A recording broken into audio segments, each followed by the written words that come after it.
En juin 1941, en l'espace de 72 heures, la Wehrmacht détruit au sol plus de 2000 avions soviétiques, enfonce les lignes de front sur des centaines de kilomètres et fait prisonnier des centaines de milliers de soldats de l'armée rouge. Le chaos est total. Et dans ce chaos, un ingénieur de 41 ans, Gueorgui Shpagin, reçoit un ordre qui va changer le cours de la guerre. Concevoir en quelques mois un pistolet mitrailleur capable de sauver l'Union soviétique. L'histoire du PPSH-41 ne commence pas dans un laboratoire propre et bien éclairé. Elle commence dans la catastrophe. Avant Shpagin, l'armée rouge disposait du PPD-34, le pistolet mitrailleur de Dekhtiarev. Sur le papier, c'était une arme solide.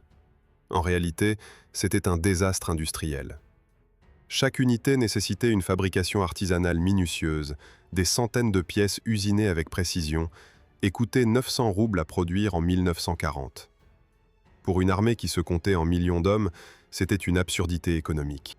Staline l'avait lui-même formulé avec sa brutalité habituelle. Il fallait une arme que n'importe quelle usine de tracteurs pouvait fabriquer, que n'importe quel ouvrier sans formation pouvait assembler, et qui pouvait tuer aussi efficacement que n'importe quel autre. Le commissariat du peuple à l'armement lance alors un concours en 1940. Deux hommes se retrouvent en compétition directe. Gueorgui Shpagin et Shpitalny, un autre ingénieur de talent. Les deux présentent leurs prototypes. Les deux armes fonctionnent. Mais ce qui sépare les deux modèles n'est pas leur précision, ni leur puissance de feu, c'est leur âme industrielle. Le modèle de Shpitalny comptait 95 pièces, celui de Shpagin, 87. 8 pièces de différence, ce qui peut sembler négligeable. Mais la vraie révolution était ailleurs. Là où le modèle concurrent nécessitait 18 heures de travail machine pour être produit, le PPSH de Shpagin n'en demandait que 5 heures et demie. Shpagin avait eu une intuition de génie. Au lieu de fraiser le métal, il l'emboutissait et le soudait. Des tôles d'acier découpées, pliées, assemblées. Pas de pièces coûteuses, pas de machines-outils sophistiquées. Un atelier de carrosserie automobile suffisait. Le 21 décembre 1941, 6 mois jour pour jour après le début de l'invasion allemande, le PPSH-41 est officiellement adopté par l'armée rouge. Moscou est encore menacé. Les Allemands sont à moins de 30 km de la capitale. Et c'est dans ce contexte d'urgence absolue que commence l'une des aventures industrielles les plus extraordinaires de toute la Seconde Guerre mondiale. Les usines soviétiques se transforment du jour au lendemain. Plus de 100 entreprises à travers tout le pays reçoivent les plans simplifiés de Shpagin et commencent à produire. Des usines d'automobiles, des ateliers de réparation ferroviaire, des manufactures de meubles. Les plans étaient si simples que des groupes de partisans biélorusses, opérant dans les forêts sans accès à aucun réseau industriel, ont fabriqué des copies fonctionnelles du PPSH à partir de ferrailles récupérées, sans même disposer des schémas originaux. Juste en démontant des exemplaires capturés et en reproduisant les pièces à la main. Dans les grandes usines, les conditions de travail frisaient l'esclavage organisé. Le poste durait 12 heures. La norme quotidienne était de 5 pistolets mitrailleurs assemblés et vérifiés par ouvrier. Impossible de quitter l'atelier avant d'avoir rempli son quota. Aux machines travaillaient en majorité des femmes et des enfants, les hommes étant au front. Une gamine de 14 ans vissait les mêmes boulons 12 heures par jour, 7 jours sur 7, dans un hangar non chauffé à l'hiver soviétique, pour que le soldat à Moscou ait de quoi se battre. Le résultat de cette machine humaine et industrielle est stupéfiant. En 1941, quelques semaines après l'adoption officielle, les premières unités commencent à affluer vers le front. En 1942, la production atteint un rythme jamais vu dans l'histoire de l'armement. Et pour valider que tout cela n'était pas qu'une production précipitée de mauvaise qualité, les tests de terrain effectués avant l'adoption avaient été d'une brutalité exemplaire. Sur le polygone d'essai, un seul exemplaire avait encaissé 30 000 cartouches consécutives sans défaillance structurelle majeure. Les ingénieurs avaient ensuite tiré 10 000 coups supplémentaires sans nettoyer l'arme une seule fois, dans la boue, dans la neige, dans le gel. Le PPSH continuait de tirer. La cadence théorique était de 900 coups par minute, ce qui en faisait l'un des pistolets mitrailleurs les plus rapides de son époque. Combiné à son chargeur tambour de 71 cartouches en calibre 7,62 mm Tokarev, Le soldat soviétique disposait d'une puissance de feu à courte et moyenne portée que rien du côté allemand ne pouvait véritablement égaler dans les premiers mois de la guerre. Ce que personne n'avait encore anticipé, ni du côté soviétique, ni du côté allemand, c'est que cette arme fabriquée à la hâte dans des conditions misérables allait devenir l'instrument central des batailles les plus sanglantes de l'histoire humaine. Stalingrad attendait. L'hiver 1942. La ville de Stalingrad n'est plus une ville. C'est un labyrinthe de ruines, de caves éventrées, de couloirs d'usines transformés en forteresses improvisées. Les combats se déroulent à une échelle que les manuels militaires n'avaient jamais envisagée, non pas en kilomètres, mais en mètres, parfois en centimètres.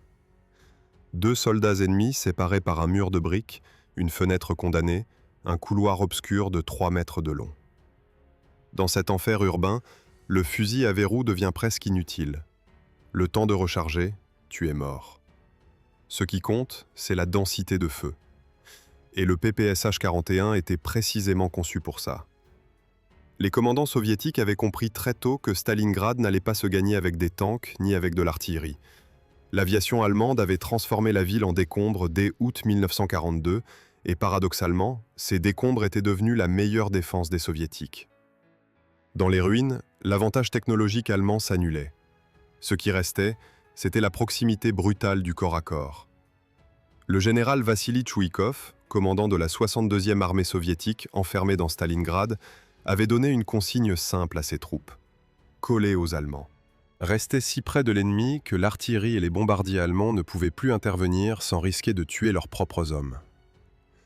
Dans ce contexte, le PPSH devenait une arme absolue. Les groupes d'assaut soviétiques, appelés groupes de choc, étaient constitués de 6 à 8 hommes armés presque exclusivement de pistolets mitrailleurs. Leur tactique était d'une violence chirurgicale. S'infiltrer de nuit dans un immeuble tenu par l'ennemi, progresser pièce par pièce, couloir par couloir, et saturer chaque espace de balle avant que l'adversaire puisse réagir. 900 coups par minute dans un couloir de 2 mètres de large ne laissaient aucune chance. Les soldats allemands, équipés majoritairement de fusils carabineurs 98, se retrouvaient dans une situation cauchemardesque. Leur arme était précise à 300 mètres, parfaitement inutile à 3 mètres. Les combats pour la célèbre maison Pavlov illustrent parfaitement cette réalité. Ce bâtiment de 4 étages, tenu par un groupe de moins de 30 soldats soviétiques pendant 58 jours consécutifs, était défendu en grande partie grâce à la puissance de feu rapprochée du PPSH. Les assauts allemands répétés se brisaient systématiquement dès qu'ils pénétraient dans les étages inférieurs, noyés sous les rafales. Le sergent Pavlov et ses hommes avaient transformé chaque cage d'escalier en couloir de mort. Les Allemands perdaient plus d'hommes devant ce seul immeuble que lors de la prise de Paris en 1940. Mais Stalingrad révèle aussi les limites du PPSH, que les soldats découvrent dans la douleur. Le chargeur tambour de 71 cartouches, qui semblait un avantage considérable sur le papier, posait des problèmes concrets sur le terrain. Il était difficile à charger rapidement dans l'obscurité, encombrant dans les espaces exigus et sensible à la boue et au gel. Les soldats qui combattaient dans les sous-sols inondés de Stalingrad voyaient parfois leur chargeur tambour se bloquer au pire moment. La solution vint rapidement. Un chargeur droit de 35 cartouches, plus simple, plus fiable dans des conditions extrêmes, commença à circuler en parallèle. Moins de munitions, mais un rechargement 2 fois plus rapide. Sur le terrain, les hommes choisissaient souvent le chargeur droit pour les assauts nocturnes et gardaient le tambour pour les positions défensives. L'effet psychologique du PPSH sur les soldats allemands mérite d'être souligné. Le son caractéristique de sa cadence de tir, ce crépitement rapide et continu distinctif des autres armes automatiques, était reconnaissable entre mille. Des témoignages de soldats de la Wehrmacht recueillis après la guerre décrivent la panique instinctive que ce son provoquait dans les tranchées et les couloirs. Un soldat allemand capturé à Stalingrad avait décrit dans son journal l'attente nocturne comme insupportable, sachant que les groupes de choc soviétiques opéraient systématiquement entre 2h et 4h du matin, et que le premier son qu'on entendait avant de les voir était toujours ce crépitement caractéristique. En dehors de Stalingrad, le PPSH s'impose sur l'ensemble du front de l'Est. À Koursk, en juillet 1943, lors de la plus grande bataille de chars de l'histoire, Les fantassins soviétiques équipés de PPSH jouent un rôle décisif pour repousser l'infanterie d'accompagnement des blindés allemands. Un tank sans infanterie de protection est vulnérable aux sapeurs ennemis, et les sapeurs soviétiques armés de PPSH anéantissaient cette infanterie d'accompagnement avant qu'elle puisse protéger les panzers. Ce détail tactique, souvent négligé dans les récits de Koursk centrés sur les blindés, fut pourtant l'un des facteurs déterminants de la victoire soviétique. À la fin de 1943, plus de 2 millions de PPSH-41 avaient été produits. Certaines divisions soviétiques étaient équipées à plus de 70% de pistolets mitrailleurs, une proportion sans équivalent dans aucune autre armée au monde. Ce choix tactique délibéré allait pousser l'adversaire à prendre une décision que personne à Berlin n'aurait imaginé possible 2 ans plus tôt. Récupérer et utiliser officiellement l'arme de l'ennemi. Au printemps 1943, un soldat de la Wehrmacht ramasse un PPSH abandonné sur le champ de bataille. Il l'examine, vérifie s'il est chargé et l'emporte avec lui. Ce geste, répété des milliers de fois sur tout le front de l'Est, finit par remonter jusqu'au bureau du haut commandement allemand sous forme de rapports inquiétants. Les soldats abandonnent leurs propres armes pour utiliser celles de l'ennemi. Ce n'est pas un acte de trahison, c'est un acte de survie. Le problème allemand était structurel. La Wehrmacht avait construit sa doctrine sur la précision et la discipline de feu. Le fusil carabineur 98 était une arme remarquable pour les combats en race campagne, précis, robuste, fiable. Mais à mesure que la guerre se transformait en batailles urbaines et en combats rapprochés dans les forêts et les tranchées, cette précision devenait secondaire. Ce qui manquait cruellement aux fantassins allemands, c'était exactement ce que le PPSH offrait. Une densité de feu immédiate, brutale, sans temps de rechargement. Le Maschinenpistol 38 et le Maschinenpistol 40 existaient, mais leur production ne suivait pas les pertes colossales du front de l'Est. En 1943, des compagnies entières de la Wehrmacht se retrouvaient avec un ratio d'une arme automatique pour 10 hommes. Les soviétiques, en face, alignaient parfois 7 armes automatiques pour 10 hommes.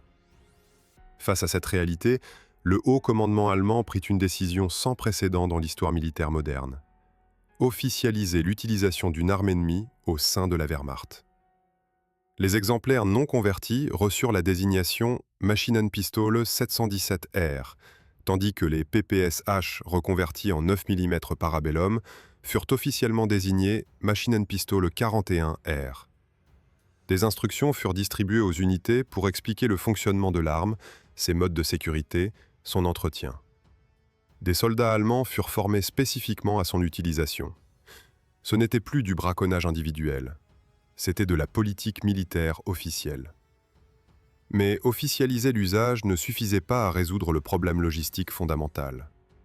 Le PPSH tirait du 7,62 mm Tokarev, une munition soviétique que la Wehrmacht ne produisait pas et ne pouvait pas facilement approvisionner sur ses propres lignes. Dépendre des stocks capturés était une solution temporaire et aléatoire. Il fallait une solution permanente. C'est là qu'intervient l'un des épisodes les plus ingénieux et les plus révélateurs de toute la guerre. Les arsenaux allemands développèrent un kit de conversion permettant de rechamber le PPSH en 9 mm Parabellum, la munition standard de la Wehrmacht, utilisée dans le Maschinenpistole 40. L'opération nécessitait le remplacement du canon et l'adaptation du chargeur. Pour ce dernier point, un adaptateur métallique fut conçu et produit en série, permettant d'insérer les chargeurs droits du Maschinenpistole 40 directement dans la fenêtre de chargeur du PPSH. Chaque adaptateur se fixait sur le chargeur lui-même et comportait un mécanisme de verrouillage intégré avec bouton de déverrouillage latéral, permettant de retirer et remplacer le chargeur rapidement au combat. Des dizaines de milliers de ces adaptateurs furent fabriqués et distribués aux unités du front de l'Est. Le résultat était une arme hybride, soviétique dans son âme mécanique, allemande dans ses munitions, qui incarnait à elle seule l'absurdité logistique dans laquelle la Wehrmacht s'était enfoncée à partir de 1943. Des photographies prises par des correspondants de guerre allemands montrent des soldats de la Wehrmacht posant fièrement avec leur PPSH reconverti, comme si l'arme de l'ennemi était devenue un trophée dont on tirait vanité autant qu'utilité.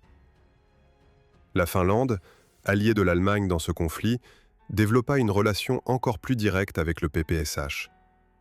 L'armée finlandaise, qui avait combattu l'Union soviétique lors de la guerre d'hiver entre 1939 et 1940, avait capturé d'importantes quantités de matériel soviétique. Les Finlandais, pragmatiques, modifièrent et adoptèrent le PPSH sous leur propre désignation, l'intégrant officiellement dans leur arsenal sans complexe. Ils appréciaient particulièrement sa robustesse dans les conditions hivernales extrêmes des forêts caréliennes, où les températures descendaient régulièrement à moins 40 degrés et où la fiabilité mécanique primait sur tout le reste. Ce phénomène de récupération massive par l'ennemi posait aux Soviétiques un problème inattendu d'identification au combat. Dans la confusion d'une bataille urbaine ou d'une embuscade nocturne, le son du PPSH ne permettait plus de distinguer amis d'ennemis.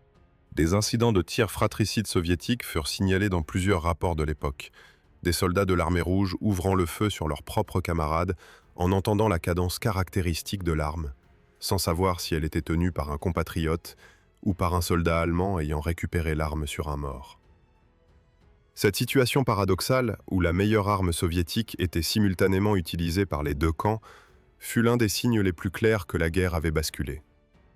En 1944, l'armée rouge avançait, et le PPSH avançait avec elle, porté par des millions de mains soviétiques, mais aussi, ironiquement, par des milliers de mains allemandes et finlandaises qui avaient compris avant tout le monde que cette arme née dans la catastrophe de 1941 était tout simplement supérieure à ce qu'ils avaient eux-mêmes été capables de produire en temps de guerre. Juin 1944.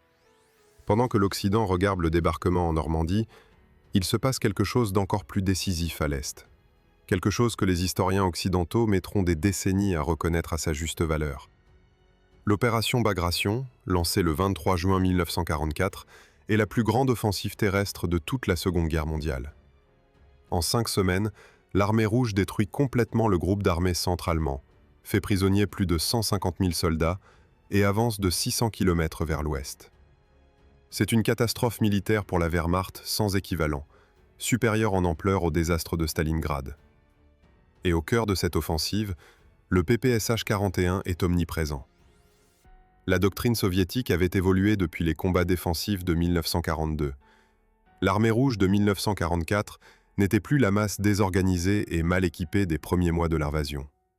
C'était une machine de guerre rodée qui avait appris à coordonner chars, artillerie et infanterie avec une précision redoutable. Dans ce système, le PPSH occupait un rôle précis et irremplaçable. Les unités d'infanterie motorisées, transportées sur les coques des chars T-34, sautaient des blindés dès l'entrée dans une localité et nettoyaient les bâtiments et les tranchées au PPSH pendant que les tanks continuaient leur progression. Cette tactique, appelée assaut sur blindé, était devenue la signature offensive de l'armée rouge. Des photographies de l'époque montrent des dizaines de soldats soviétiques accrochés au flanc des T-34, chacun tenant son PPSH, prêt à débarquer au signal. En Biélorussie, les partisans qui opéraient derrière les lignes allemandes depuis 1941 retrouvèrent enfin l'armée rouge qui avançait. Beaucoup d'entre eux portaient des PPSH fabriqués artisanalement dans les forêts, des copies imparfaites mais fonctionnelles de l'arme originale. Quand les colonnes soviétiques rejoignirent ces groupes partisans, les soldats réguliers regardèrent avec une stupéfaction mêlée de respect ces armes bricolées qui avaient permis à des civils de tenir pendant 3 ans derrière les lignes ennemies. C'était la preuve vivante que Spadine avait réussi quelque chose de rare dans l'histoire de l'armement. Concevoir une arme si simple qu'elle pouvait être reproduite sans usine, sans ingénieur, sans aucune infrastructure industrielle. L'avance se poursuit sans interruption jusqu'à l'automne 1944. Varsovie, Budapest, Bucarest. Chaque capitale libérée ou conquise voit entrer les colonnes soviétiques avec leur PPSH. Mais c'est Berlin qui représente l'aboutissement ultime, le test final de cette arme née dans l'urgence absolue de 1941. Avril 1945.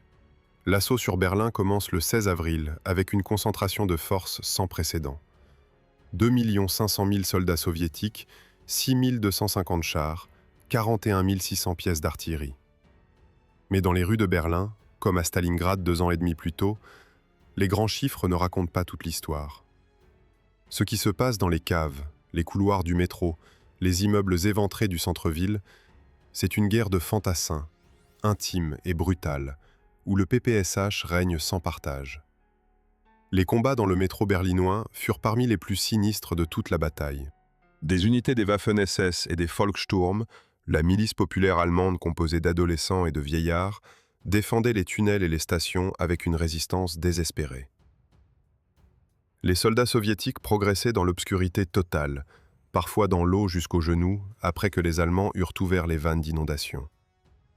Dans ces tunnels noirs, le PPSH était tiré à bout portant, à quelques mètres, parfois moins. La cadence de 900 coups par minute dans un tunnel de métro produisait un effet dévastateur que nul autre équipement individuel ne pouvait égaler. Le 30 avril 1945, Hitler se suicide dans son bunker situé à quelques centaines de mètres du Reichstag.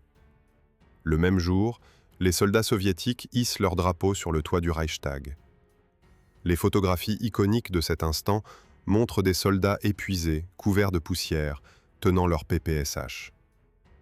Ce n'est pas un hasard de mise en scène. C'est la réalité d'une armée qui avait combattu avec cette arme depuis les portes de Moscou jusqu'au cœur de la capitale ennemie, sur plus de 2000 km et 4 années de guerre. Le bilan de production finale dépasse tout ce qu'on pouvait imaginer en 1941. Entre 1941 et 1945, l'Union soviétique produit approximativement 6 millions de PPSH-41. Aucune autre arme individuelle de la Seconde Guerre mondiale, dans aucun camp, n'approche ce chiffre. Ni le fusil américain Garand, ni le fusil allemand Karabiner 98, ni aucun pistolet mitrailleur concurrent. 6 millions d'unités sorties d'usines de tracteurs, d'ateliers de réparation ferroviaire, de manufactures reconverties en quelques semaines, assemblées par des mains de femmes et d'enfants sous des températures sibériennes. La guerre en Europe se termine le 8 mai 1945. Les soldats soviétiques qui rentrent chez eux portent leur PPSH sur l'épaule. Certains les garderont toute leur vie comme souvenir, mais l'histoire de cette arme est loin d'être terminée. Ce qui attend le PPSH dans les décennies suivantes est aussi inattendu que son origine. Une seconde vie sur tous les continents, dans des conflits que personne en 1941 n'aurait pu prévoir. Le PPSH-41 ne s'arrête pas à Berlin. Il repart. Dans les cales des navires de transport, dans les convois ferroviaires qui traversent la Sibérie, dans les cargaisons militaires soviétiques qui partent vers tous les points du globe où Moscou cherche à étendre son influence, des millions de PPSH entament une seconde carrière. L'Union soviétique, qui en a produit bien plus que ses propres armées n'en ont besoin, en distribue massivement à ses alliés et aux mouvements qu'elle soutient. Ce qui était né comme une solution d'urgence devient un instrument de politique étrangère. La péninsule coréenne, 1950. Les soldats de l'armée nord-coréenne qui franchissent le 38e parallèle le 25 juin sont massivement équipés de PPSH. Les Américains du général Douglas MacArthur qui leur font face découvrent avec stupeur que l'arme qu'ils affrontent est la même que celle que leurs alliés soviétiques portaient 5 ans plus tôt. Dans les combats de rue de Séoul, lors de la prise puis de la reprise de la capitale sud-coréenne, le PPSH sème à nouveau la terreur dans les espaces confinés. Les rapports militaires américains de l'époque mentionnent explicitement la supériorité de la densité de feu nord-coréenne dans les combats urbains, attribuée directement à la présence massive du PPSH. Les soldats américains, équipés du fusil semi-automatique Garand précis mais lent en cadence, se retrouvent dans une situation que les Allemands connaissaient depuis Stalingrad. La guerre du Vietnam prolonge cette trajectoire. Le Viet Cong et l'armée nord-vietnamienne reçoivent des livraisons massives d'armements soviétiques et chinois tout au long des années 50 et 60. Parmi ces livraisons figurent des quantités significatives de PPSH, qui coexistent avec les AK-47 dans les tunnels et les jungles du Sud-Vietnam. Dans les galeries souterraines de Cu Chi, ce réseau de plus de 250 km de tunnels creusés sous la jungle, le PPSH retrouve son environnement naturel. L'obscurité, l'espace confiné, la distance de quelques mètres entre combattants. Des soldats américains qui explorent ces tunnels après leur prise décrivent des armes soviétiques datant des années 40, encore fonctionnelles, encore chargées, abandonnées à la hâte par leurs occupants. En Afrique, le PPSH accompagne les guerres de décolonisation et les conflits par procuration de la guerre froide. En Angola, au Mozambique, en Éthiopie, des factions soutenues par Moscou combattent avec des armes soviétiques, dont le PPSH. En Algérie, Pendant la guerre d'indépendance entre 1954 et 1962, des combattants du Front de Libération Nationale utilisent des PPSH acheminés via la Tunisie et le Maroc. Des soldats français du contingent se retrouvent ainsi face à une arme que leur père avait peut-être vue aux mains des Soviétiques pendant la Seconde Guerre mondiale. Le cycle était bouclé d'une façon que personne n'avait anticipée. Au Moyen-Orient, le PPSH fait une apparition lors des premiers conflits israélo-arabes. En 1948, pendant la guerre d'indépendance d'Israël, les deux camps utilisent des armements hétéroclites récupérés de la Seconde Guerre mondiale. Des PPSH circulent dans la région et se retrouvent entre des mains très diverses selon les aléas des livraisons d'armes et des captures au combat. Cette présence du PPSH dans des conflits aussi éloignés géographiquement et idéologiquement de son origine soviétique démontre une qualité rare. Sa capacité à fonctionner sans maintenance sophistiquée, sans pièces de rechange difficiles à trouver, dans des conditions climatiques radicalement différentes du front de l'Est. La dernière apparition documentée du PPSH en tant qu'arme de combat actif est plus récente et plus troublante qu'on ne l'imaginerait. Lors des conflits en Afghanistan dans les années 80, des moudjahidines combattant l'occupation soviétique utilisent ponctuellement des PPSH récupérés de stocks locaux datant de l'époque où l'Union soviétique avait armé différentes factions afghanes dans les décennies précédentes. L'ironie est totale. Des combattants afghans tirent sur des soldats soviétiques avec des armes soviétiques fabriquées 40 ans plus tôt. Les soldats de l'armée rouge en Afghanistan reconnaissent le son caractéristique de l'arme. Certains d'entre eux ont des pères ou des grands-pères qui ont combattu avec ce même PPSH contre la Wehrmacht. Des exemplaires du PPSH ont également été photographiés et documentés lors des conflits en Irak et en Syrie dans les années 2010. Dans les dépôts d'armes du régime de Saddam Hussein, dans les arsenaux des factions syriennes, des PPSH surgissent comme des fantômes d'une autre époque, toujours fonctionnels après 70 ans, toujours capables de tirer leurs cartouches si on les charge et si on appuie sur la détente. Aucune arme individuelle du XXe siècle, à l'exception peut-être de l'AK-47, ne peut se targuer d'une présence aussi longue et aussi étendue sur les champs de bataille du monde entier. 6 millions d'unités, produites entre 1941 et 1945.